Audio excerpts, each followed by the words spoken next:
Chapter का नाम क्या है? दो चरों वाले रैखिक समीकरण युग्म। ये चैप्टर का नाम है। इसका अर्थ क्या है इसके बारे में अभी हम समझेंगे। दो चरों वाले रैखिक समीकरण युग्म का अर्थ क्या है, पहले हम तो इसका अर्थ ही समझेंगे। भूमिका जो लिखा है ना यहाँ पर, इसे यहाँ पर तो हम अर्थ ही समझेंगे इसका। दो चरों वाले रैखिक समीकरण युग्म किसे कहा जाता है ये बात समझेंगे यहाँ पर। फिर इनको हल कैसे किया जाता है, तो हल करने के लिए हमारे पास में अलग अलग विधियां है। हल करने के लिए अलग अलग विधियां है, उन विधियों के बारे में समझेंगे। और सबसे पहली विधि है ग्राफीय विधि, आलेख विधि जिसको बोला जाता है। पहली विधि, ग्राफ पेपर की जरूरत पड़ेगी इसमें। आलेख ग्राफीय बोला है, इसका मतलब ग्राफ पेपर की जरूरत पड़ेगी, और एग्जाम में आपको ग्राफ पेपर भी मिलेगा, ठीक है ना, ये क्वेश्चन को हल करने के लिए। और बिना ग्राफ पेपर की भी कुछ विधियां होती है, जिसमें से एक है प्रतिस्थापन विधि, ये दूसरी विधि है। एक विलोपन विधि है, तीसरी विधि है। और वज्र गुणन विधि, ये चौथी विधि है। मतलब पूरे अध्याय में हमें चार विधियां पढ़ना है। चार में से एक ज्यामितीय विधि है जिसको ग्राफीय विधि बोला जाता है, और तीन विधियां है बीजगणितीय विधि। ये वाली कितनी है? तीन विधियां है बीजगणितीय विधि। अब ये भी तो समझना पड़ेगा कि ज्यामितीय किसको बोला जाता है और बीजगणितीय किसको बोला जाता है ना, यही बातें समझेंगे हम यहाँ पर। और फिर उसके बाद में गोलमोल करके क्वेश्चन दिया जाएगा, फिर उसको सही करना पड़ेगा हमें, और फिर उसको हल करना पड़ेगा। तो ऐसी भी एक प्रश्नावली आपको यहाँ पर मिलने वाली है, ठीक है। तो थोड़ा सा ज्यादा प्रश्नावली वाला चैप्टर है ये। और एक बार सारांश में समझेंगे हम। बड़ा सिंपल सा काम है, दो चरों वाले रैखिक समीकरण वाली बात कर रहे हैं हम। इसकी चार विधियां है, जिसमें से एक विधि है आलेख विधि, यानी कि ज्यामितीय विधि बोला जाता है इसको। और बीजगणितीय विधि तीन विधियां है, तीन विधियां, ठीक है ना। तो ऐसी कुल मिला के चार विधियां पढ़ना है। हर एक विधि पर आपको एक एक प्रश्नावली आपको मिलेगी, और एक अंतिम प्रश्नावली रहेगी, उसमें थोड़े से इधर उधर के गोलमोल करके प्रश्न दिया जाएगा, उसको सही करना है फिर हल करना है। तो ऐसी भी आपको एक प्रश्नावली यहां पर मिलने वाली है। चलिए आगे बढ़ते हम। सबसे पहला काम तो ये देखें कि भाई ये दो चरों वाले रैखिक समीकरण युग्म जो है वो होता क्या है। दो चरों वाले रैखिक समीकरण युग्म होता क्या है, इस बात को समझते हैं। दो का मतलब तो दो ही हुआ, दो का मतलब तो दो ही हुआ। चर का मतलब चर ही हुआ, है ना, चर का मतलब चर ही हुआ। रैखिक बोला जाता है रेखा को। समीकरण का मतलब होता है बराबर, बराबर। और युग्म का मतलब होता है जोड़ी, युग्म का मतलब होता है जोड़ी। अब आप ये याद रखिए कि इसका जो नाम है ना, नाम के ही आधार पर पूरा काम है। जैसा नाम वैसा ही काम। देखिए मेरे ख्याल से चर आप सभी लोग जानते हैं, लेकिन फिर भी और एक बार हम समझ लेंगे कि चर होता क्या है। रेखा क्या होती है, तो आपको मालूम है कि रेखा क्या होती है भाई। अगर मैंने इस प्रकार से एक रेखा खींच दी तो ये अनंत तक, इधर आगे तक अनंत तक जाएगी और इधर भी अनंत तक जाएगी, कभी खत्म नहीं होगी, सीधी रहेगी, सीधी रहेगी, और अनंत तक इधर भी जाएगी और अनंत तक इधर भी जाएगी। तो ऐसी कुछ रेखा बनने वाली है यहां पर। बराबर का मतलब क्या है, बराबर का मतलब क्या है, इस बात को समझेंगे। जोड़ी का भी मतलब क्या है, इस बात को समझेंगे। पहली बात मैंने यहां पर आपको बताया था कि दो विधियां पढ़ना में, एक तो ज्यामितीय विधि पढ़ना है, ज्यामितीय विधि, और दूसरी पढ़ना है बीजगणितीय विधि, बीजगणितीय। ठीक, ज्यामितीय गणित का भी एक प्रकार है और एक बीजगणित भी गणित का प्रकार है। ज्यामिति का मतलब जहां पर आलेख की बात की जाती है, जहां पर क्या किया जाता है, आलेख के द्वारा, आलेख के द्वारा प्रश्नों को हल किया जाता है ना। और आलेखों के द्वारा जहां पर प्रश्नों को हल किया जाएगा उसको ज्यामिति बोला जाएगा। ठीक, जैसे त्रिभुज हो गया, चतुर्भुज हो गया, आयत हो गया, वर्ग हो गया, वृत्त हो गया, ये सारे जो पोर्शन होते हैं वो ज्यामिति के अंतर्गत आते हैं। बीजगणित क्या होता है, बीजगणित, बीजगणित का मतलब ये होता है कि ऐसा गणित जिसमें चर भी हो, अचर भी हो, और गणितीय संक्रियाएं भी हो, गणितीय संक्रियाएं, बड़े ध्यान से समझना बातों को, ठीक है ना, संक्रियाएं हो। हम सराउंडिंग भी बातें करेंगे, मतलब सराउंडिंग का मतलब थोड़ा सा इसके आसपास की भी बातें करेंगे। क्यों? क्योंकि देखिए आपको मैं बता रहा हूं कि आजकल क्या होता है कि ऑब्जेक्टिव का ट्रेंड चल रहा है, ऑब्जेक्टिव ज्यादा पूछे जाते हैं एग्जाम में, और जब ऑब्जेक्टिव का ट्रेंड चल रहा है, ऑब्जेक्टिव ज्यादा पूछे जाते हैं, तो ऑब्जेक्टिव तभी बनते हैं जब हमारे पास में नॉलेज बहुत ज्यादा हो, नॉलेज इधर उधर की सारी बातें पता हो उसके आसपास। ऐसा नहीं कि बुक में जो लिखा है वही पढ़ना है हमें, ठीक है ना, बोला कोई किस चीज को क्या बोला जाता है ये भी बातें हमें मालूम होना चाहिए। देखिए जो राशियां होती है ना, वो दो प्रकार की होती है।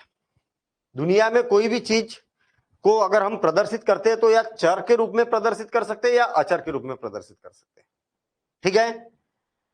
अब ये होते क्या है, जैसे आप देखिए, देखिए हम यहां पर थोड़ा सा चर और अचर के बारे में डिस्कशन करते फिर आगे बढ़ेंगे। चर क्या होता है और अचर क्या होते हैं? क्यों? क्योंकि बीज गणित में चर और अचर की बात की जाती है, ठीक है ना। चर क्या होते हैं और अचर क्या होते हैं, मैं एक उदाहरण बताता हूं। यहां पर मान लिया जाए कि आपने बोला कि सर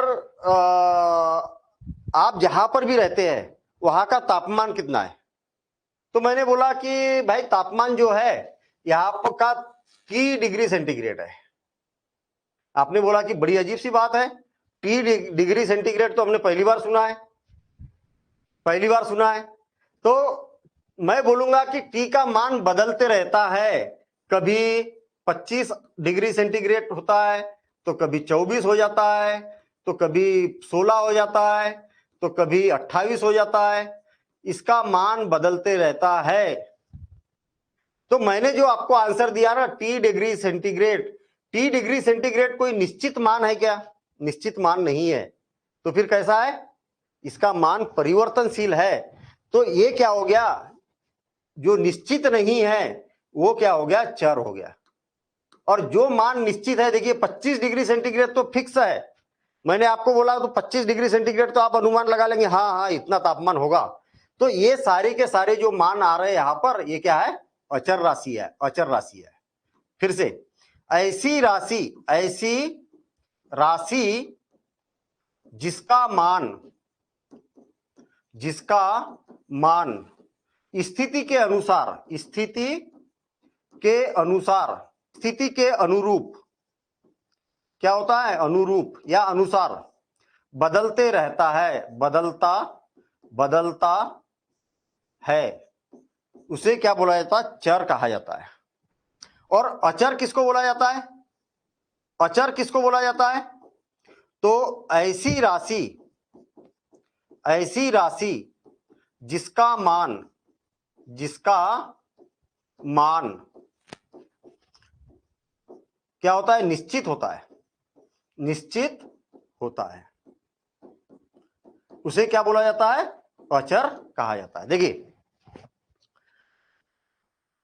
जैसे 5, आपने जब गिनती सीखी थी पहली क्लास में गए थे तब भी इसको 5 ही बोलते थे, आज भी 5 ही बोल रहे हैं, और आप चाहे कितनी बड़ी क्लास में चले जाए तो भी इसको 5 ही बोलेंगे।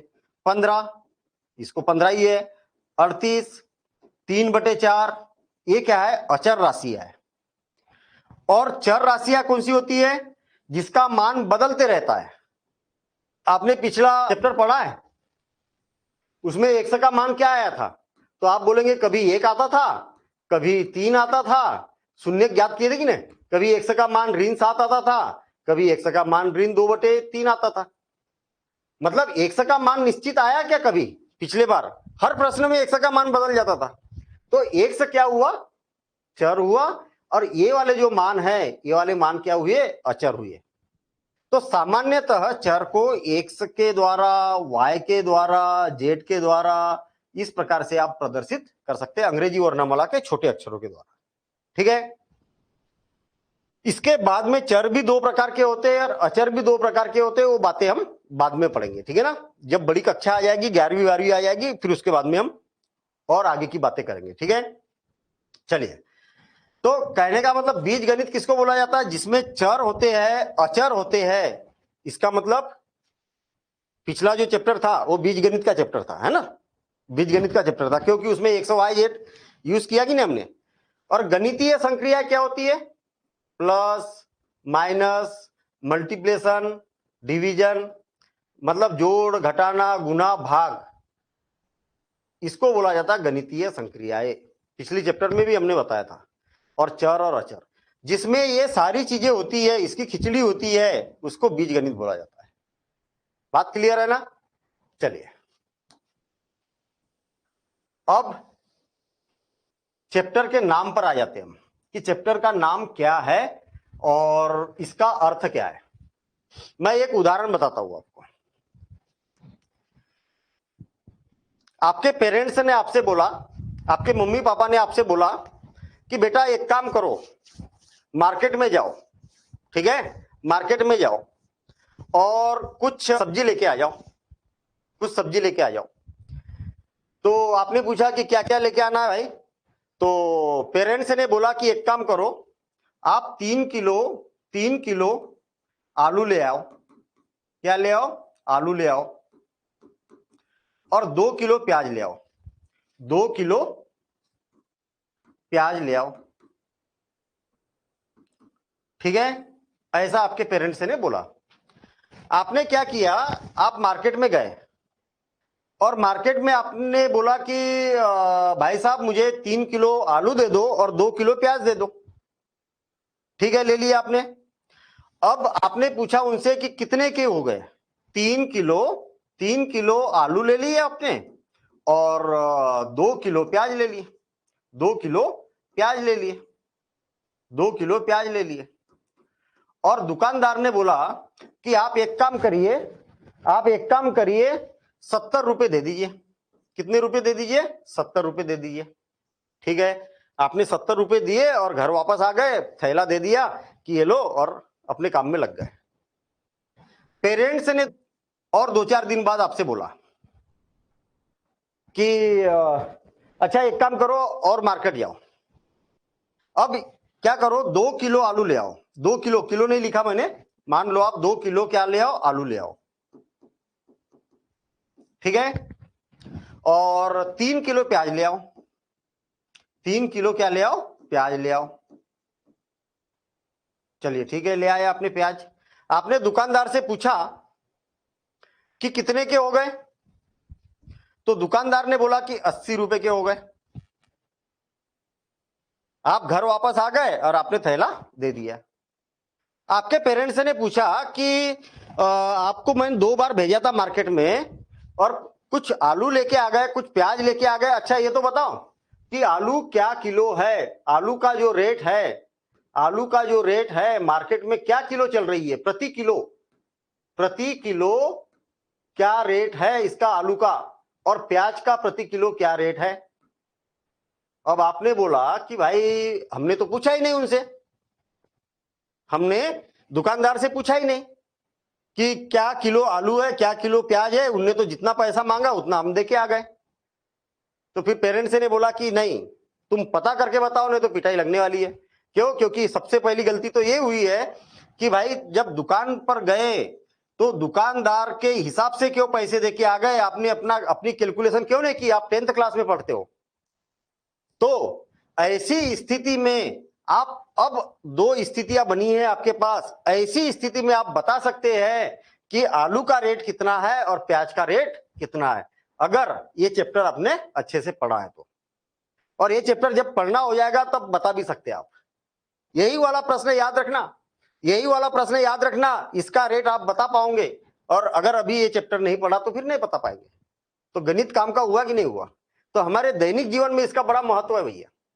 और यही कारण है कि ये जो अध्याय है ना, ये वाला जो अध्याय है, वो अध्याय क्या होता है कि इसका जो प्रतियोगी परीक्षा होती है उसमें भी इसके प्रश्न पूछे जाते हैं, है ना। नौकरी वगैरह के लिए जो एग्जाम होते हैं उसमें भी इसके प्रश्न पूछे जाते हैं। उसका कारण ये है कि ये क्या एप्लीकेशन है, मतलब दैनिक जीवन में हम, हमारे दैनिक जीवन में इसका उपयोग है। आ गया ना उपयोग।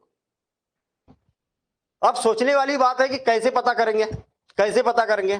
तो मुझे एक बात बताओ कि आलू का रेट आपको मालूम है क्या प्रति किलो कितना है? नहीं मालूम। प्याज का रेट मालूम है कि आपको प्रति किलो कितना है? नहीं मालूम।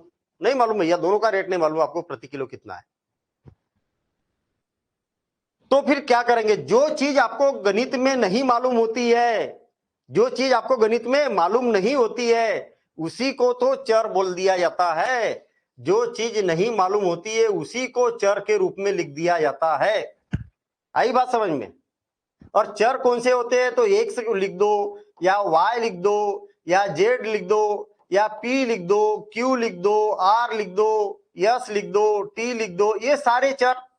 ये अल्फाबेट्स जो है एबीसीडी है, सामान्यतः इसको छोटे लेटर के द्वारा प्रदर्शित किया जाता है। यहां पर भी आलू है, यहां पर भी आलू है। तो हम मान लेते भाई, हम मान लेते कि 1 किलो आलू का मूल्य 100 रुपए है, तो यहां पर भी 100 कर लेता हूं मैं। प्याज का मूल्य कुछ ना कुछ होगा, कहीं ऐसा तो नहीं है कि आलू का मूल्य और प्याज का मूल्य बराबर है, इसका मूल्य और कुछ होगा। तो अब 100 तो नहीं बोल सकते इसको, और कुछ होगा, अलग होगा इसका मूल्य। तो इसको दूसरा चर ले लो आप, y रुपए, और इसका भी मूल्य y रुपए है। दोनों तो प्याज ही है ना, ये भी प्याज है ये भी प्याज है, तो इसको y रुपए प्रति किलो मान लिया, इसको 100 रुपए प्रति किलो मान लिया। बस सीधा सीधा काम है। गणित में जो चीज नहीं मालूम होती है उसी को चर मान लिया जाता है और उसी को ज्ञात किया जाता है, फिर वही तो है बीजगणित। अब देखिए, अब देखिए, मुझे थोड़ा सा आप सोच के ये बताइए, मुझे एक सोच के ये बात बताइए। अब सोचना जरा आप। मान लिया जाए कि आप क्या करने गए, आलू लेने गए। आपने दुकानदार से बोला कि भाई साहब 1 किलो आलू का मूल्य कितना है, तो दुकानदार ने बोला कि इतना है, कुछ ना कुछ बता दिया उसने, 5 रुपए है, 10 रुपए है, कुछ ना कुछ है। आपने बोला कि मुझे 3 किलो आलू दे दो, तो 3 किलो आलू का मूल्य कितना होगा, तो क्या करोगे आप। फिर से और एक बार, आप 3 किलो आलू दुकानदार से मांगी आपने, और आपने बोला दुकानदार से कि भाई ये बताओ कि 1 किलो आलू का मूल्य कितना है, तो उसने बोला कि 10 रुपए है। तो आप क्या करेंगे, कितने की आलू हो गई वो, तो क्या करना पड़ेगा आपको, इसमें उसके मूल्य का गुना करना पड़ेगा। तो सिंपल सी बात है कि 3 किलो आलू आपने खरीदी है, तो उसमें 100 का गुना करना पड़ेगा, जो भी मूल्य रहेगा उसमें गुना करेंगे कि नहीं। 2 किलो, दूसरी बार जो 2 किलो आलू ली थी उसमें भी 100 का गुना करना पड़ेगा। और प्याज का मूल्य अगर y रुपए है और आप 2 किलो प्याज खरीदते हैं, तो उसमें y का गुना करना पड़ेगा। ऐसे ही यहां पर भी y का गुना करना पड़ेगा। या पहली बार जब दुकान पर गए थे तो 3 गुणित 100 रुपए की तो आपने आलू खरीदी, 2 गुणित y रुपए की तो आपने प्याज खरीद लिए। दोनों को जोड़ेंगे, दुकानदार ने भी तो यही काम किया होगा, उसने कोई अलग से काम थोड़ी किया होगा। दोनों को जोड़ेंगे तो 70 रुपए होते हैं, और यहां पर दोनों को जोड़ेंगे तो 80 रुपए होते हैं। बस अब आपके पास में कितने समीकरण बन गए, 2 समीकरण बन गए। पहली बार जब आप सब्जी लेने गए थे तो पहला समीकरण, दूसरी बार सब्जी लेने गए थे तो दूसरा समीकरण, 2 समीकरण बन गए। अब इन समीकरणों को क्या करना पड़ेगा, हमें हल करना पड़ेगा। क्या करना पड़ेगा, हल करना पड़ेगा। और हल करने के बाद x का मान आएगा और y का मान आएगा, कुछ न कुछ तो आएगा। मान लिया जाए कि x का मान यहां पर 10 आ गया और यहां पर 20 आ गया, एक उदाहरण के तौर पर मान रहा हूं मैं। तो इसका मतलब क्या हुआ कि आलू का मूल्य 10 रुपए प्रति किलो है और प्याज का मूल्य 20 रुपए प्रति किलो है। इसको हल करने के बाद, तो हल कैसे करेंगे, तो हमारे पास में हल करने की 4 विधियां है। कितनी विधि, 4 विधि, 4 विधि। पहली विधि है आलेख, यानी कि ग्राफ विधि, आलेख विधि। दूसरी विधि है विलोपन विधि, विलोपन विधि। और तीसरी है प्रतिस्थापन विधि, प्रतिस्थापन विधि। और चौथी है वज्र गुणन विधि। ये नाम है इन विधियों के, वज्र गुणन विधि। आप किसी भी विधि का उपयोग करके x और y के मान ज्ञात कर सकते हैं और अपने पेरेंट्स को खुश कर सकते हैं कि देखिए मैंने भले दुकानदार से नहीं पूछा, लेकिन आज मैं इसका रेट बता सकता हूं कि क्या क्या रेट मैंने लाए थे, प्रति किलो का रेट मैं अभी यहां पर हल करके बता सकता हूं। तो पेरेंट्स खुश होंगे कि नहीं। तो बस यही बातें हमें इस चैप्टर के अंदर पढ़ना है। 4 विधियां पढ़ना है, इसकी एक प्रश्नावली मिलेगी, एक प्रश्नावली इसकी मिलेगी, एक प्रश्नावली इसकी मिलेगी, एक प्रश्नावली इसकी मिलेगी, और भी कुछ कुछ प्रश्नावलियां मिलने वाली है। अब सोचने वाली बात यह है कि इस चैप्टर का नाम जो हमने यहां पर किया ना, बस ऐसा ही ऐसा पढ़ना है आपको पूरे चैप्टर में। इस चैप्टर का नाम ये क्यों रखा गया होगा, ये सोचने वाली बात है। ऐसा क्यों रखा गया होगा, तो पूरा जैसा काम वैसा ही नाम है इसका। देखना, 2 चरों वाले चर कितने यूज किए मैंने, 2 चर यूज किए। देखिए कौन से चर यूज किए मैंने, एक तो x है और एक क्या है y है, और इसमें भी x और y है, तो 2 ही तो चर है आपके पास। एक तो x है और दूसरा क्या है, y है। 2 चर है कि नहीं? हाँ, 2 चरों वाले रेखिक। रेखिक का मतलब क्या होता है, रेखा होता है। रेखिक का मतलब क्या होता है, रेखा होता है। या तो फिर रेखा कब बनती है, जो चरों की घात 1 होती है ना, तब एक रेखा प्राप्त होती है। तो यहां पर चरों की घात कितनी है, 1 ही है। मुझे एक बात बताओ, पिछले चैप्टर में हमने पढ़ा था बहुपद। रेखिक बहुपद किसको बोलते थे, जिसमें चर की घात क्या होना चाहिए, 1 होना चाहिए, है ना। यहां पर 2 चर है तो दोनों चरों की घात 1 ही होना चाहिए, इसीलिए इसको रेखिक बोला जाता है। अगर आप इस समीकरण का अगर आलेख बनाएंगे तो एक रेखा प्राप्त होगी, इसलिए रेखिक बोला जाता है। बराबर, बराबर समीकरण मतलब समान, समान या बराबर। देखिए इस समीकरण में बराबरी का चिन्ह लगाया कि नहीं, हाँ लगाया ना। और इस समीकरण में भी बराबरी का चिन्ह लगाया, हाँ बराबर का चिन्ह लगाया।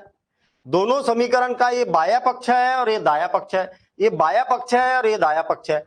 जिसमें बाया पक्ष और दाया पक्ष होता है तो उसको समीकरण ही बोलेंगे। गणित में चाहे कोई भी चैप्टर हो, जिसमें भी बाया पक्ष और दाया पक्ष रहेगा, उसको हमेशा समीकरण ही बोला जाएगा। बड़ी छोटी छोटी सी बातें हैं, लेकिन ये इनमें से निचोड़ कुछ न कुछ ऑब्जेक्टिव में दे दिया जाता कई बार। क्या यहीं पर एक ऑब्जेक्टिव बन गया, रेखिक समीकरण हमें प्राप्त होता है तो उन समीकरणों में चरों की घात होती है, 1 2 3 4, बन गया एक ऑब्जेक्टिव। कितनी घातें होती है, चरों की घातें कितनी होती है, तो 1 होती है बस, ऐसा। तो चरों की घातें 1 है, इसलिए रेखिक बोला गया है इसको, है ना। जोड़ी, युग्म, युग्म क्यों बोल रहा है, क्योंकि जोड़ी है ना हमारे पास में। देखिए 2 समीकरण मिल रहे हैं, एक समीकरण और ये दूसरा समीकरण, 2 समीकरण मिल रहे हैं, इसलिए इसको ऐसा बोला गया है। बात समझ में आ गई बेटा?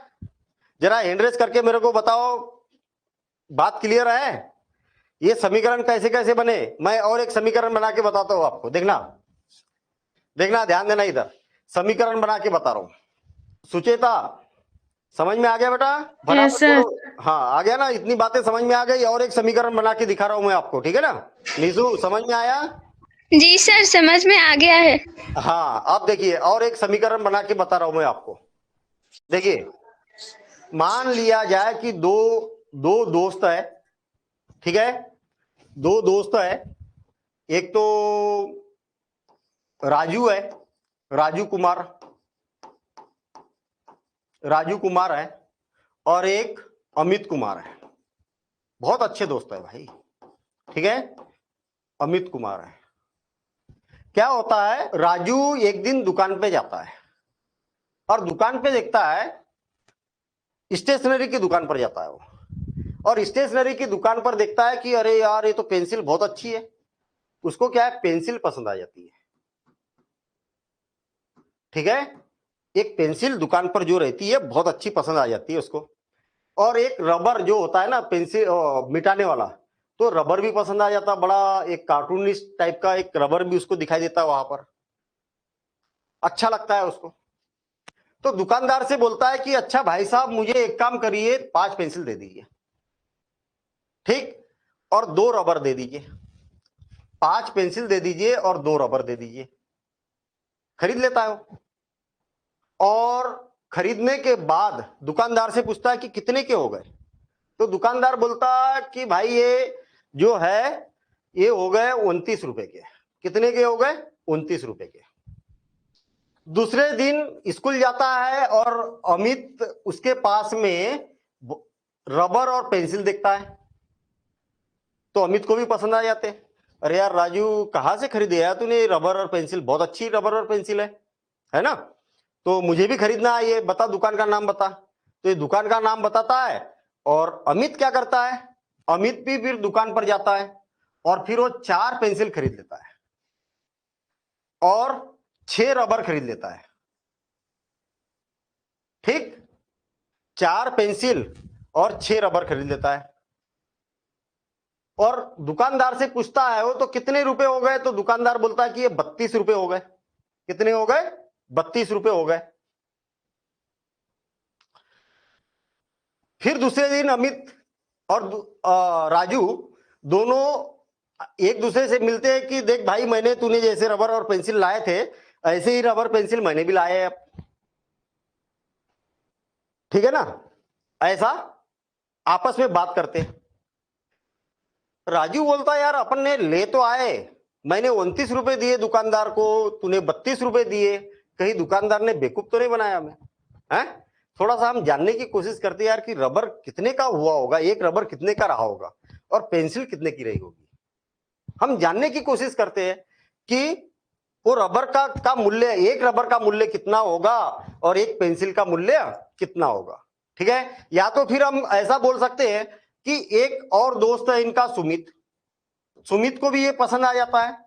सुमित अमित और राजू से पूछता है कि क्यों ये रबर और पेंसिल बहुत अच्छी है, तो मुझे ये तो बताओ यार कि ये रबर और पेंसिल का मूल्य कितना है ताकि मैं भी जाके खरीद लूं। अब ये दोनों सोचते रहते कि अरे यार इसका मूल्य कितना होगा, तो फिर तीनों मिलके हल करने की कोशिश करते, इसका मूल्य जानने की कोशिश करते। तो ये एक टेक्निक लगाते हैं कि ये मान लिया जाए कि एक पेंसिल का मूल्य कितना होगा, तो 100 रुपए होगा, और एक रबर का मूल्य कितना होगा, तो Y रुपए होगा। तो स्वाभाविक सी बात है कि एक पेंसिल का मूल्य 100 रुपए है, भाई मालूम नहीं है ना, और जो चीज गणित में नहीं मालूम होती उसको X Y Z ऐसा कुछ भी मान लिया जाता है, चर के रूप में मान लिया जाता है। तो एक पेंसिल का मूल्य अगर 100 रुपए है तो 5 पेंसिल का मूल्य कितना होगा, तो दोनों का गुना करना पड़ेगा कि नहीं, गुना कर दिया। एक रबर का मूल्य Y रुपए, तो 2 रबर का मूल्य कितना होगा, तो इनका भी दोनों का गुना करना पड़ेगा, और दोनों को जोड़ना पड़ेगा, तब कितना आएगा, 29 रुपए आएगा। बिल्कुल सही है, और ऐसा करने से उनके पास एक समीकरण प्राप्त हो जाता है। यहां पर भी पेंसिल खरीदी तो पेंसिल का मूल्य 100 है, तो यहां पर भी 100 लिखना पड़ेगा और यहां पर भी Y लिखना पड़ेगा, क्योंकि मूल्य तो वही है। अमित को भी उसी रेट में दिया उसने और राजू को भी उसी रेट में दिया, तो मूल्य तो एक जैसी है। और ऐसा दोनों को जोड़ने के बाद समीकरण 2 प्राप्त हो जाता है। और दोनों क्या है, 11th क्लास में पढ़ते हैं, तीनों 11th क्लास में पढ़ते हैं, तो इनने 10th क्लास में रेखिक समीकरण पढ़ लिया था, और पढ़ लिया था तो ये दोनों समीकरणों को ये हल करते हैं और इनको पता चल जाता है कि x यानी x का मान कितना आ गया, 5 आ गया, और y का मान 4 आ गया। अगर ये 10th क्लास नहीं पढ़े होते तो ये इसका मूल्य कभी भी जान नहीं पाते। आई बात समझ में? और ये चैप्टर अगर अच्छे से नहीं पढ़ा होता तो मूल्य निकाल पाते क्या?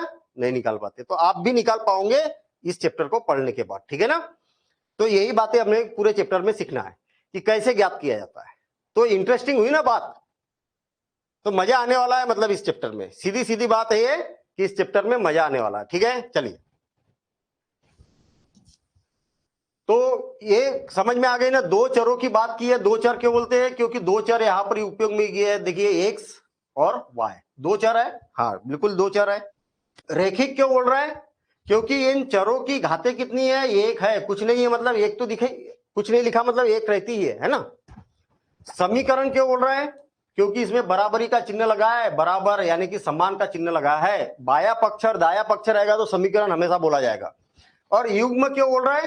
क्योंकि दो समीकरण है हमारे पास, इसलिए युग्म बोला जाता है। बस कहने का मतलब इस चैप्टर में जितने भी क्वेश्चन करेंगे हम, जितने भी क्वेश्चन करेंगे, सारे क्वेश्चनों में ऐसा ही मिलेगा, दो समीकरण मिलेंगे हमेशा। सारे क्वेश्चन में दो समीकरण मिलेंगे, सारे क्वेश्चनों में चरों की घात एक ही रहेगी, सारे क्वेश्चनों में बराबरी का चिन्ह रहेगा ही रहेगा। ऐसे दो समीकरण आपको मिलने वाले ही है। ठीक है, तो चलिए हम आगे बढ़ते हैं। अब ध्यान देना इधर, जैसा हमने पिछले चैप्टर में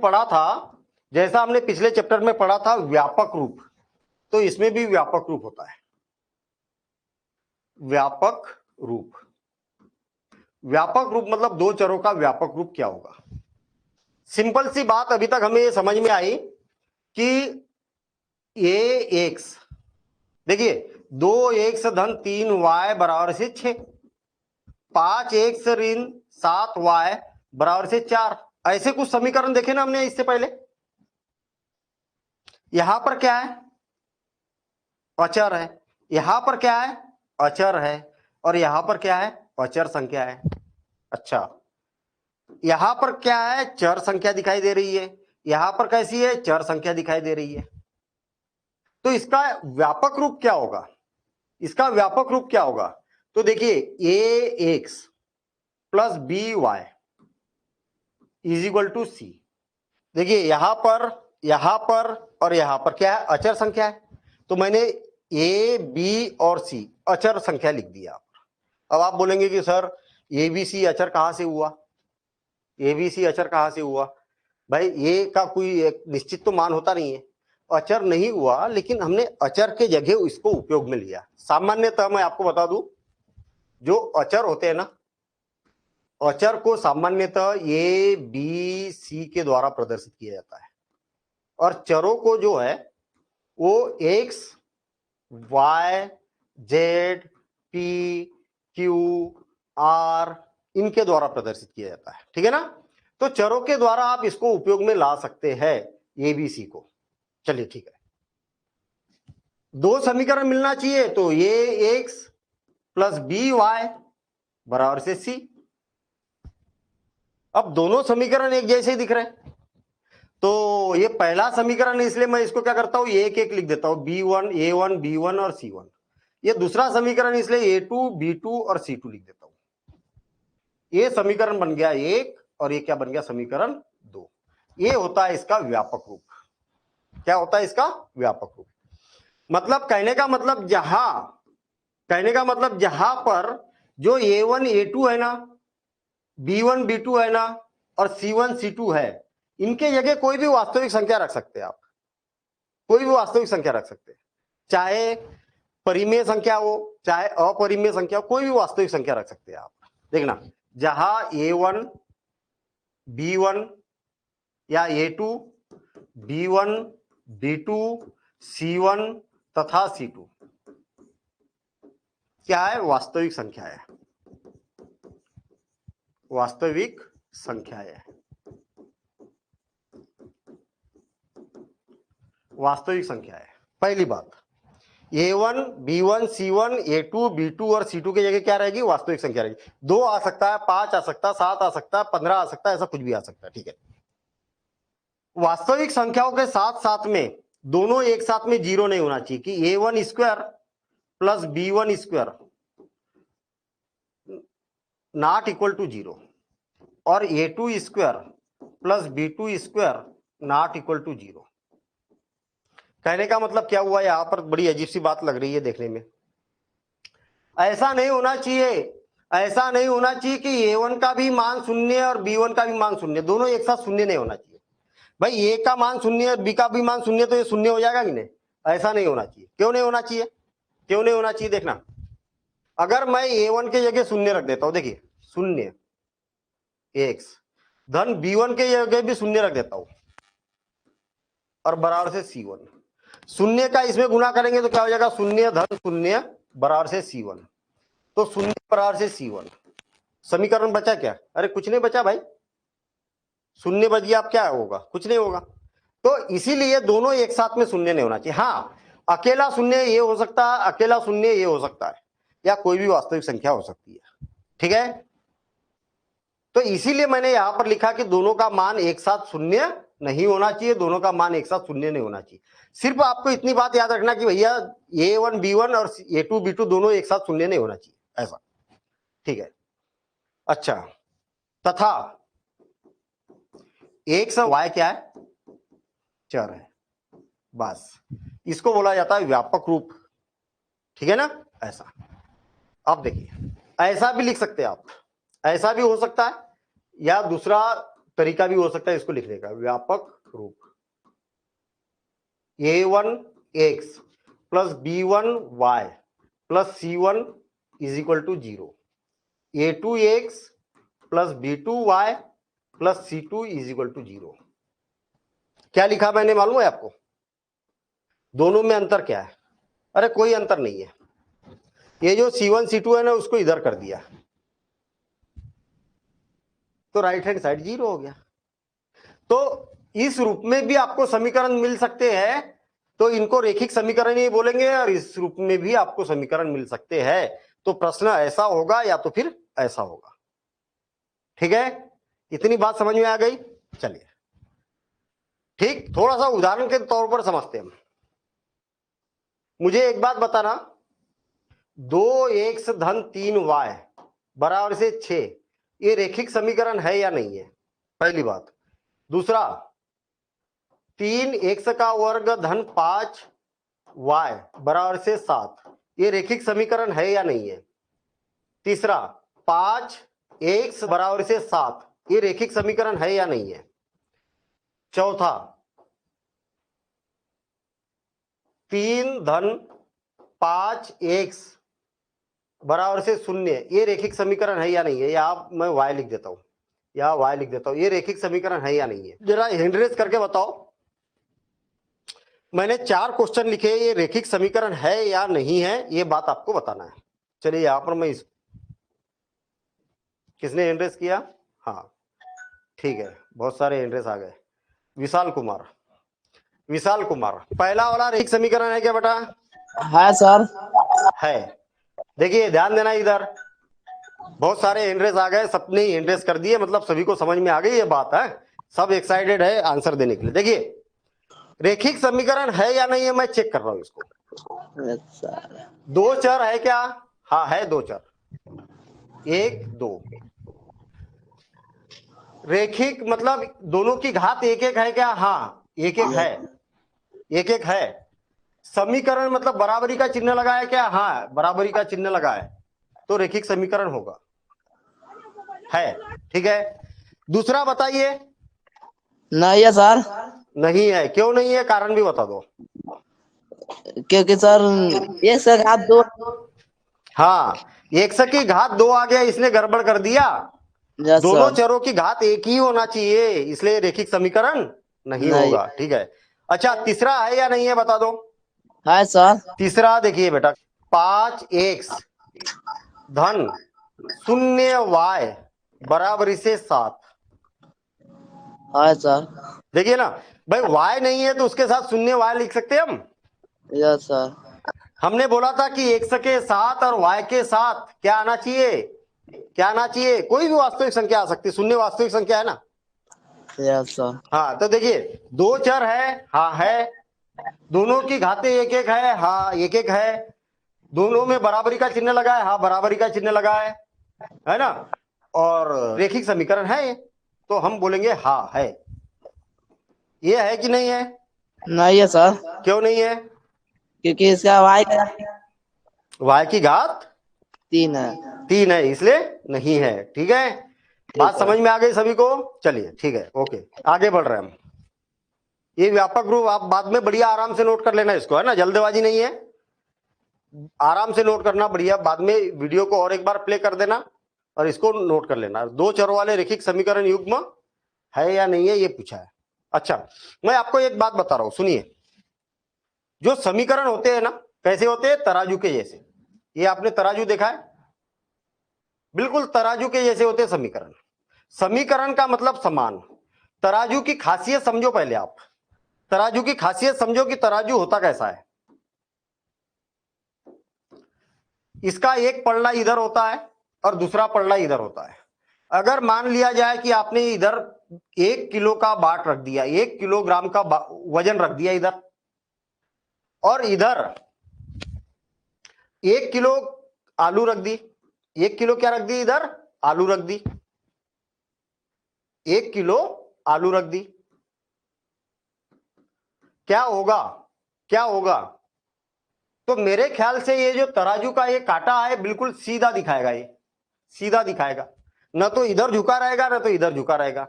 इसका मतलब क्या हुआ, दोनों जो तराजू का कांटा दिखा रहा वो क्या बता रहा, दोनों पल्लों में वजन बराबर है। दोनों पल्लों में वजन क्या है, बराबर है। तो सेम ऐसा ही हुआ, देखिए A X plus B Y बराबरी से सी, इधर वजन और इधर वजन बराबर है, इसीलिए तो बराबरी का चिन्ह लगा है। इधर जितना वजन है उतना ही वजन इधर भी है, ये बात याद रखना। गणित में जब भी समीकरण दिखता है ना, जब भी समीकरण दिखेगा तो आप समझ जाना, समीकरण मतलब तराजू, तराजू का मतलब दोनों पल्लों में वजन बराबर है, इसीलिए ये बराबरी का कांटा यहां पर दिखाता है, ये बराबरी का कांटा दिखाता है। इसी को तो बराबर बोलते हैं गणित की भाषा में, ठीक है ना। ये बाया पल्ला है, ये क्या है, बाया पल्ला है, और ये क्या है, दाया पल्ला है। इसको क्या बोला जाता है, left hand side, left hand side, और इसको बोला जाता है राइट हैंड साइड, ठीक है, बाया और दाया। और ये दोनों जब बराबर हो जाते तो तब बोला जाता है इसको समीकरण, ठीक है। चलिए रेखाओं के बारे में हमें यहां पर समझना है, ध्यान देना। इधर जो हमने डिस्कशन किया ना, वही का वही प्रश्न आ गया यहां पर।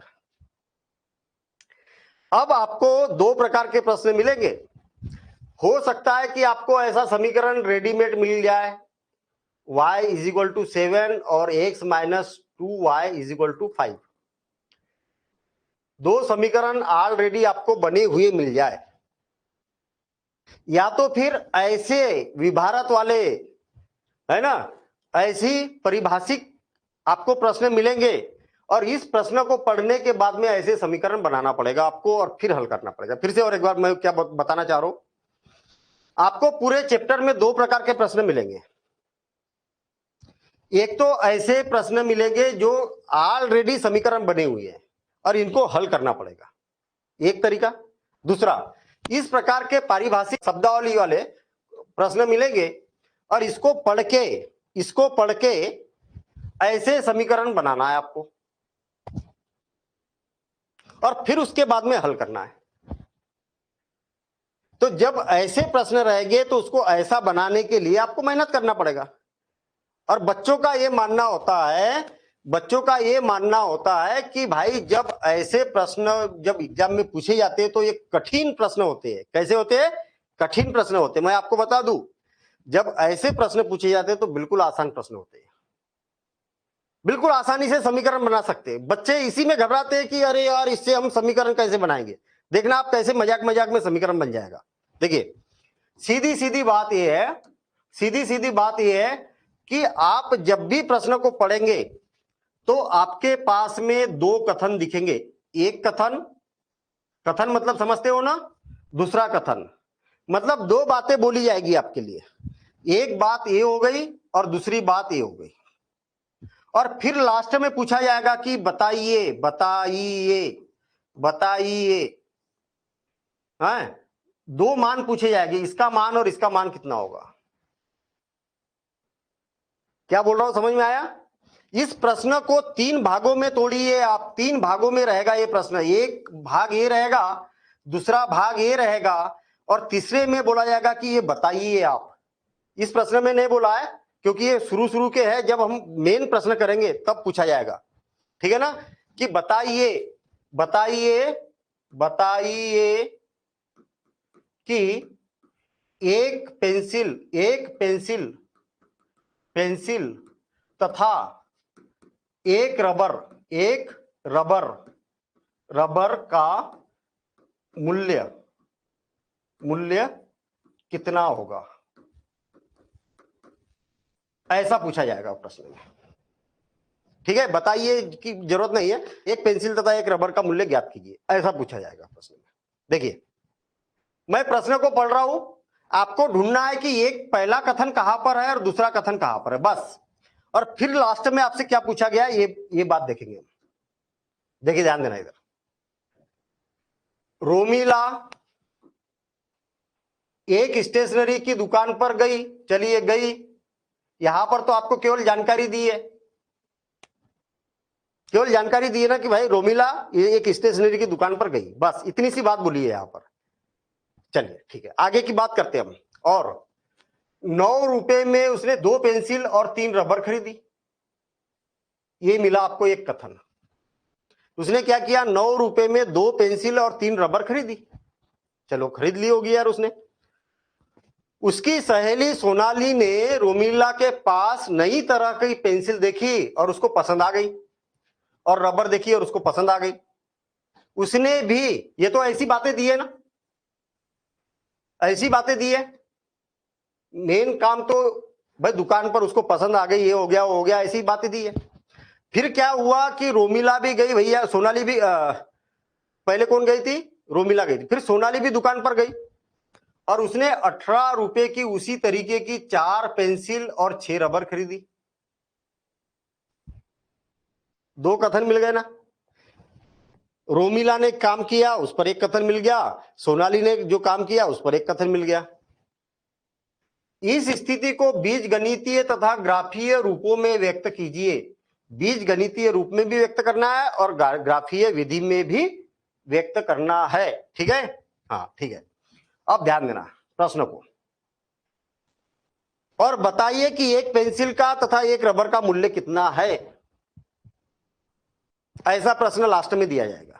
ठीक है, अब ध्यान देने का, प्रश्न की शुरुआत कैसे करेंगे। प्रश्न की शुरुआत करना है आपको आखिरी से, जो पूछा गया ना वहीं से प्रश्न की शुरुआत करो। क्या क्या क्या पूछा है आपसे, बोला कि एक पेंसिल तथा एक रबर का मूल्य ज्ञात कीजिए। पेंसिल का मूल्य बताइए और रबर का मूल्य बताइए। और मैंने आपको बताया कि भाई जो चीज हमें नहीं मालूम होती है उसी को तो एक्स और वाई मान लिया जाता है ना। गणित में जो चीज ज्ञात करने के लिए बोला जाता है उसी को एक्स और वाई मान लिया जाता है बस।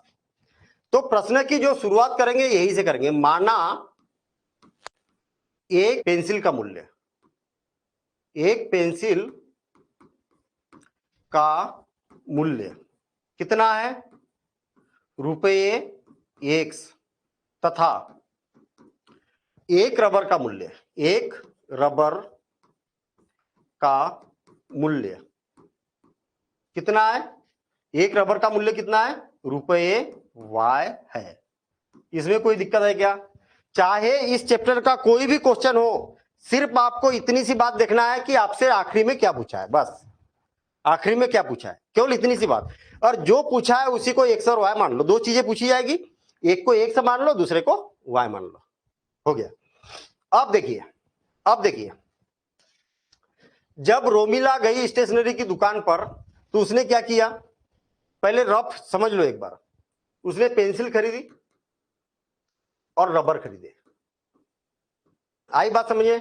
उसने कितनी पेंसिल खरीदी, 2 पेंसिल खरीदी और 3 रबर खरीदे। और कितने रुपए के हो गए, कितने रुपए के हो गए वो, कुल मूल्य कितने रुपए के हो गए, ₹9 के हो गए। मुझे एक बात बताओ कि जब 2 पेंसिल खरीदी उसने, एक पेंसिल का मूल्य ₹100 है तो 2 पेंसिल का मूल्य कितना होगा। अगर आप दुकान पर जाओ तो क्या करोगे, आप दोनों का गुना करोगे कि नहीं करोगे। अरे भाई एक पेंसिल का मूल्य ₹100 है तो 2 पेंसिल का मूल्य कितना होगा, तो गुना ही तो करते हो आप। ऐसे में क्या करते हो, गुना ही करते ना। और एक रबर का मूल्य ₹Y है तो 3 रबर का मूल्य कितना होगा, तो 3Y हो जाएगा। और दोनों को जोड़ेंगे तो जोड़ने के बाद में आपको कुल मूल्य पता चल जाएगा। चलेगा कि नहीं चलेगा, बिल्कुल चलेगा। तो इसके साथ में भी तो ऐसे ही होगा। इसने 4 पेंसिल खरीदी और 6 रबर खरीदे तो कितने रुपए के हो गए, ₹18 के हो गए। कितने के हो गए, ₹18 के हो गए। तो बन गए ना आपके पास समीकरण, कितने आसानी से बने। देखिए अब हल कैसे करना है, एग्जाम में हल कैसे करना है, तो इतना लिख दिया, फिर ज्यादा माथापच्ची नहीं करना है कि चूंकि ऐसा हुआ कि 2 पेंसिल खरीदी और 3 रबर खरीदे, चूंकि एक पेंसिल का मूल्य ₹100 तो 2 पेंसिल का मूल्य ₹2, इसी प्रकार एक रबर का मूल्य ₹Y तो 3 रबर का मूल्य ₹3Y, तो दोनों का योगफल ₹9। कई बच्चे ऐसी कहानी लिखते हैं, यहाँ पर जरूरत बिल्कुल नहीं है। जितना ज्यादा लिखेंगे टाइम भी बर्बाद होगा हमारा, क्वेश्चन भी उलझेगा जबरन। सिर्फ यहाँ पर कितने कथन है, 2 ही तो कथन है, एक ये है और एक ये है। तो प्रथम शर्तानुसार, बस केवल इतना लिखना है, प्रथम शर्तानुसार, बस। पहली शर्त कौन सी है? ये वाली है। क्या होगा? 2x plus 3y is equal to कितना है? 9, और इसको दे दो समीकरण 1, बस। अब द्वितीय शर्तानुसार, द्वितीय शर्तानुसार क्या बोला है? 4x धन 6y बराबर से 18। 4x धन 6y बराबर से 18। थोड़ा सा आप यहां पर देखिए, गौर करिए, इसमें भी 2 है, इसमें भी 2 है, इसमें भी 2 है। कहने का मतलब 2 से ये भी विभाजित हो सकता है, ये वाला पद, ये भी विभाजित हो सकता है, ये भी विभाजित हो सकता है। तो 2 से अगर भाग दे देंगे तो थोड़ा सा समीकरण आसान बन जाएगा, हल करने में सुविधा जाएगी। दोनों पक्षों में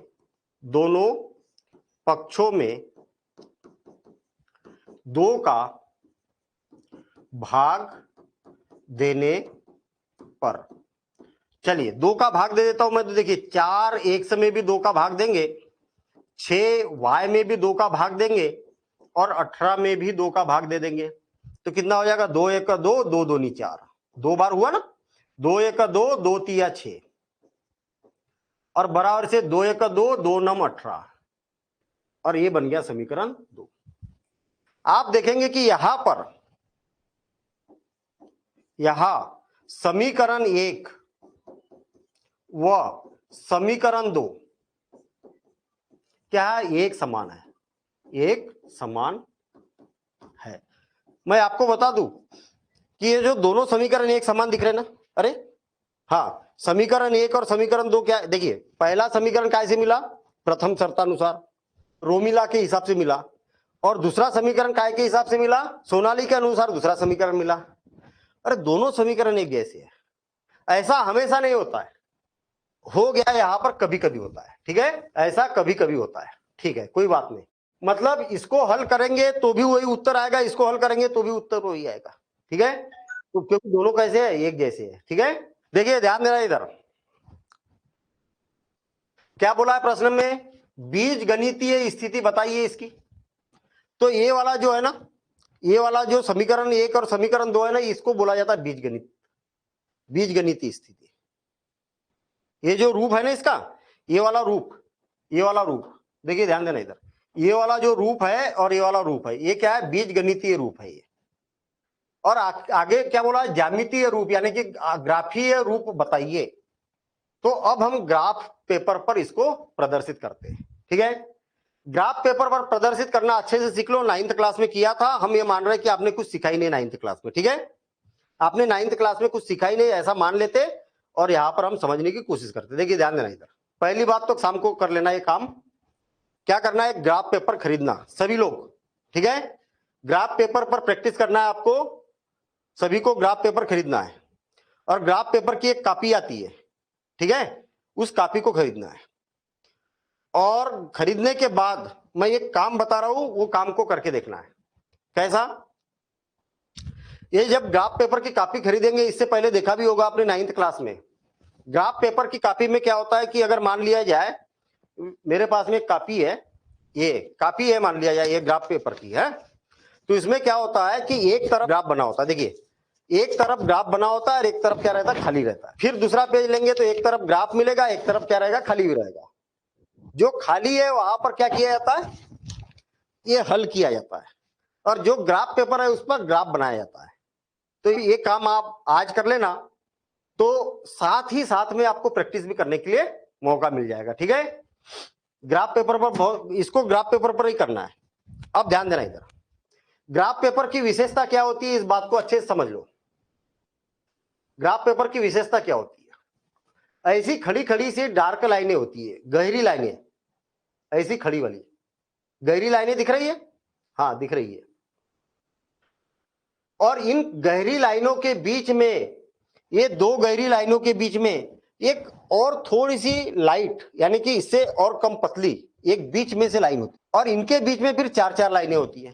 कहने का मतलब इस गहरी लाइन में और इस गहरी लाइन के बीच में कितनी लाइन होती है? 9 लाइन होती है। तो 9 का मतलब ये कितने भाग हो गए, इसके 10 भाग हो गए। अरे भाई ये पेन है, इसको एक जगह से कट करेंगे तो 2 टुकड़े हो गए, 2 जगह से कट करेंगे तो 1 टुकड़ा ज्यादा मिलेगा, 3 टुकड़े मिलेंगे। ऐसे ही 2 लाइनों के बीच में 9 लाइनें होती है जो कि इसको 10 भागों में विभाजित करती है। आप ये जो गहरी लाइन है ना, इनके बीच का डिस्टेंस नापना, इसके बीच की दूरी मापना, तो हर लाइनों के बीच की जो दूरी रहेगी ना वो बराबर बराबर रहेगी। कितनी रहेगी? 1 सेंटीमीटर। और जो इसी प्रकार से जो आड़ी लाइनें होती है वो भी 1-1 सेंटीमीटर पर होती है, ये बात याद रखना। और सभी लोग नापना, चाहे आप किसी भी दुकान से खरीद लो ग्राफ पेपर, हर दुकान का ग्राफ पेपर एक जैसा ही रहेगा, ठीक है? चाहे सस्ता खरीद लो चाहे महंगा खरीद लो, ये 1 सेंटीमीटर का ही खाना रहेगा। 1 सेंटीमीटर ऐसा, 1 सेंटीमीटर ऐसा, 1 सेंटीमीटर ऐसा, 1 सेंटीमीटर ऐसा, ठीक है? 1 सेंटीमीटर आप स्केल से माप के देखना आप, ठीक है? अब ध्यान देना, इधर आपको क्या करना होता है ग्राफ पेपर पर बनाने के लिए, आपको एक लाइन ऐसी आड़ी खींचना होता है। एक लाइन कैसे खींचना होता है? आड़ी इस प्रकार से लाइन खींचना होता है, और दूसरी लाइन इस प्रकार से खड़ी खींचना होता है। लेकिन याद रहे कि ये जो दोनों लाइनें रहेगी कैसी रहेगी? ये जो डार्क लाइन है इसी के ऊपर से खींचना है, ठीक है? चाहे यहां से खींचो, चाहे यहां से खींचो, चाहे यहां से खींचो, है? और ये खड़ी लाइन भी जो डार्क लाइन है उसी के ऊपर से खींचना है, कहीं से भी खींच सकते हैं आप, मैं बताऊंगा फिर कहां से खींचना है, तो ठीक है? ऐसा ये जो आड़ी लाइन होती है इसको एक अक्ष बोला जाता है। क्या बोला जाता है? एक अक्ष बोला जाता है। देखिए ध्यान देना, इधर सभी लोग ध्यान से समझना, इसको क्या बोला जाता है? एक अक्ष बोला जाता है। तो उधर वाला होता है एक्स और इधर वाला होता है एक्स डेश, और ये होता है वाई अक्ष। तो ये ऊपर वाला होता है वाई और नीचे वाला होता है वाई डेश। दोनों एक दूसरे को जहां पर प्रतिच्छेद करते हैं उसको मूल बिंदु बोला जाता है। क्या बोला जाता है? मूल बिंदु। बाद में नोट कर लेना आप इसको, इसको क्या बोला जाता है? मूल बिंदु बोला जाता है। ये एक्स अक्ष हो गई, अरे एक से दिख भी तो रहा, और ये वाई अक्ष हो गई। याद रखना कि अगर बीच में खड़े हो गए तो इधर एक्स और इधर एक्स डेश, ऊपर वाई नीचे वाई डेश, ये निश्चित है, फिक्स है। चलिए, जो डार्क लाइनें है ना, इन डार्क लाइनों पर 1 2 3 4 5 6 7 8 इस प्रकार से चिन्ह बना दिए जाते हैं। 1 2 3 4 5 6 7 8, और इधर भी 1 2 3 4 5 6, 1 2 3 4 5 6। अब आप बोलेंगे कि इधर 7 तक 8 तक गया और इधर 6 तक ही गया, उससे कोई फर्क नहीं पड़ता भाई। ये तीर का चिन्ह है ना, ये तो कितने भी जा सकती, इधर 8 9 10 15 20 50 100 200 कितनी भी जा सकती, लेकिन अपने पास लिमिटेशन है, ग्राफ पेपर तो अपने पास इतना ही बड़ा, ठीक है? इसलिए तीर के चिन्ह लगे, इधर भी इधर भी इधर भी इधर भी, इधर कितना भी बढ़ा सकते हैं हम, ठीक है? सेम ऐसे एक ये वाला होता है ऋणात्मक, ये कैसा होता है? ऐसा ही रहेगा जैसा इधर है, लेकिन इधर धनात्मक होता है, इधर क्या होता है? ऋणात्मक होता है। और ऐसे ही 1 2 3 4 5 6 7, मतलब 1 2 3 4 5 6 7 8, और ऐसे ही नीचे भी ऋण 1 ऋण 2 ऋण 3 ऋण 4 ऋण 5 और ऋण 6, ऐसा नीचे की ओर भी होता है। क्लियर? एक बार 60 में ये एक्स अक्ष है, ये वाई अक्ष है, यहां से ये बीच में शून्य है, इधर धनात्मक इधर ऋणात्मक, ऊपर धनात्मक नीचे ऋणात्मक, ऐसा फिक्स है, ठीक है ना? आप बोलेंगे कि नहीं सर मैं तो सोच रहा हूं कि मैं इधर धनात्मक कर देता हूं और उधर ऋणात्मक कर देता हूं। भैया सोच लिया तो गए, मान लो आप। निश्चित है बिहार में भी वही करेंगे, यूपी में भी वही करेंगे। ऐसा नहीं कि बिहार वाले इधर प्लस कर देंगे और यूपी वाले इधर माइनस कर देंगे, और मध्य प्रदेश वाले इधर वाई अक्ष बोल देंगे और इसको एक्स अक्ष बोल देंगे। इसीलिए सबके लिए नियम एक जैसा बनाए भैया, सभी लोग एक जैसा पढ़ो, ठीक है? तो ये निश्चित है। अगर इस ग्राफ पेपर की बात करें तो हमारे पास में 4 टुकड़े हो गए ना ग्राफ पेपर के, एक टुकड़ा, दूसरा टुकड़ा, तीसरा टुकड़ा, चौथा टुकड़ा, 4 टुकड़े हो गए ना। इसको बोला जाता है प्रथम चतुर्थांश। क्या बोला जाता है? प्रथम चतुर्थांश। देखिए 4 टुकड़े हो गए ना। तो पहला इसको बोलेंगे, इसको द्वितीय चतुर्थांश बोलेंगे, द्वितीय। ये प्रश्न एग्जाम में पूछे जाते हैं, ऑब्जेक्टिव में, और खूब पूछे जाते हैं। प्रथम चतुर्थांश में क्या क्या होता है अभी मैं बताऊंगा, ठीक है। ये तृतीय चतुर्थांश आपको मालूम भी होगा तो रिवीजन हो रहा, तृतीय चतुर्थांश, और ये चतुर्थ चतुर्थांश।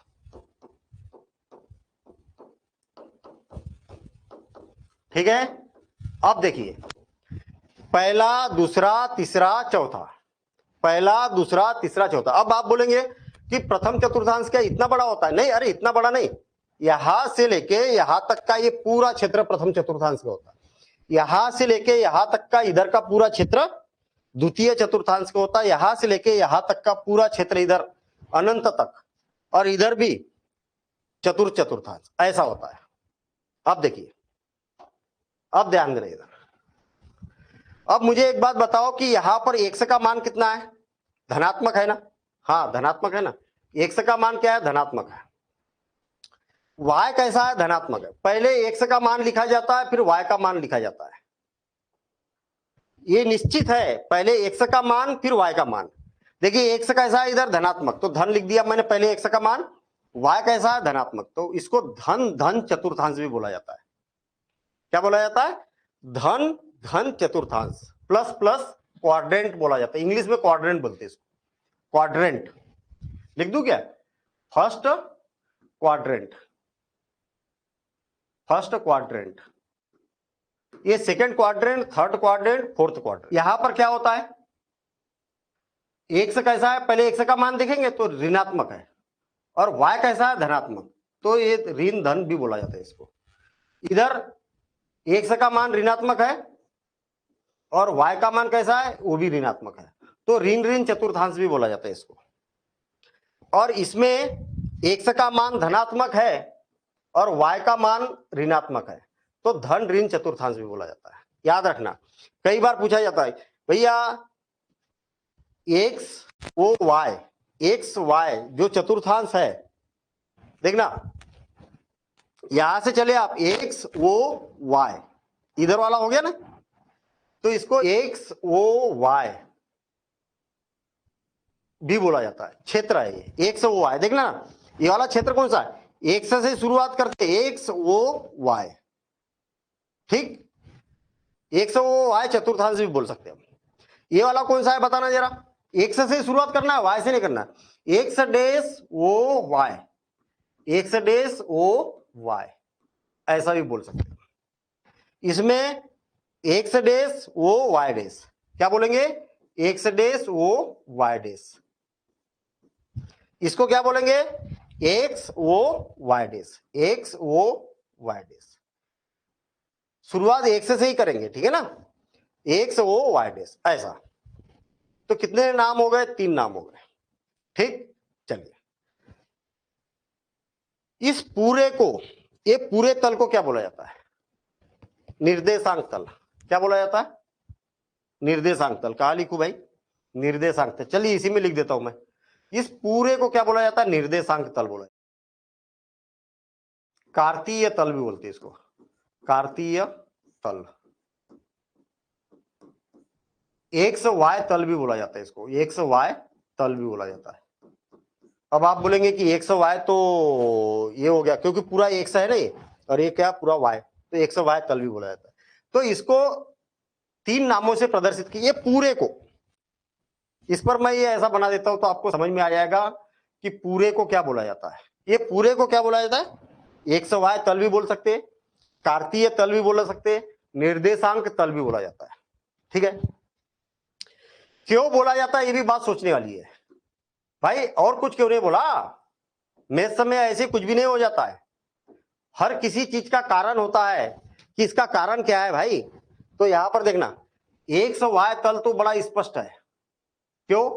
क्योंकि एक्स ये अक्ष है और वाई अक्ष है। निर्देशांक तल क्यों बोला जाता है? क्योंकि ये किसी बिंदु को निर्देशित करता है। जैसे 3 5 है तो इस बिंदु को निर्देशित करेगा, एक्स कामा वाई, कोई भी बिंदु है उस बिंदु को इसमें प्रदर्शित किया जा सकता है, ठीक है।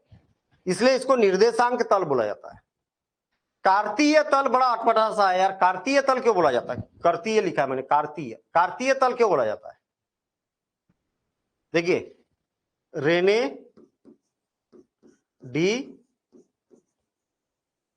डी कार्ते।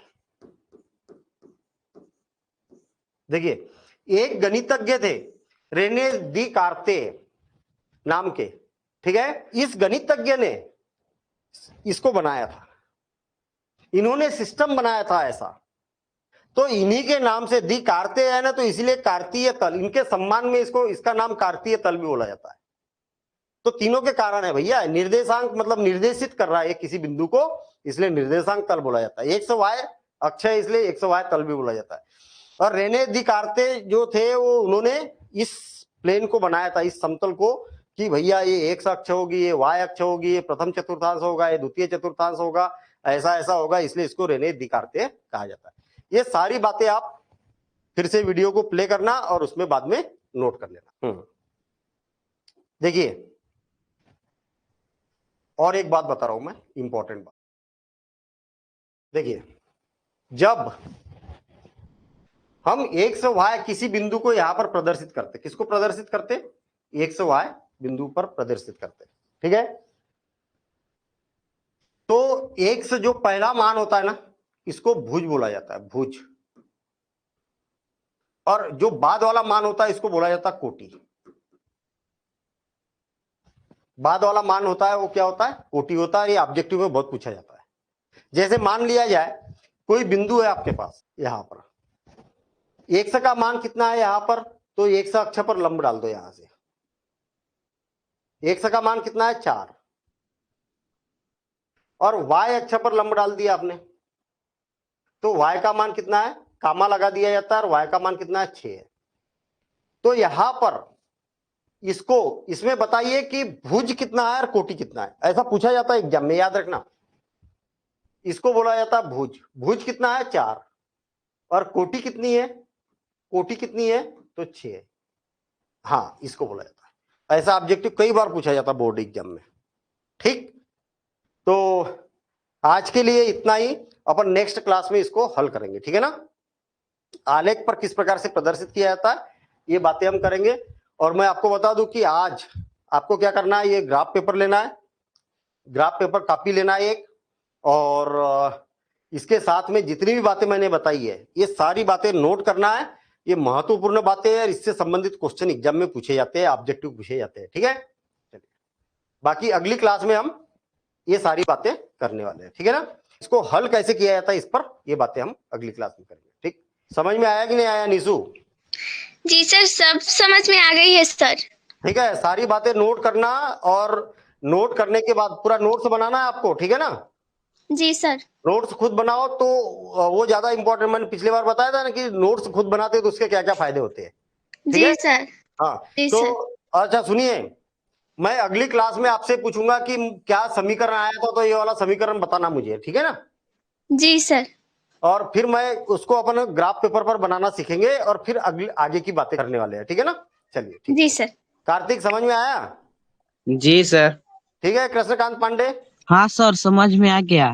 हाँ हाँ हाँ, एक ठीक है, बात ठीक। बोल रहे हैं हाँ, सर, मैथ का MCQ इंग्लिश मीडियम का दिया है। इंग्लिश मीडियम का दिया है तो कोई दिक्कत नहीं है, मैं हिंदी मीडियम में तो करा ही रहा हूं ना यहाँ पर, ठीक है ना।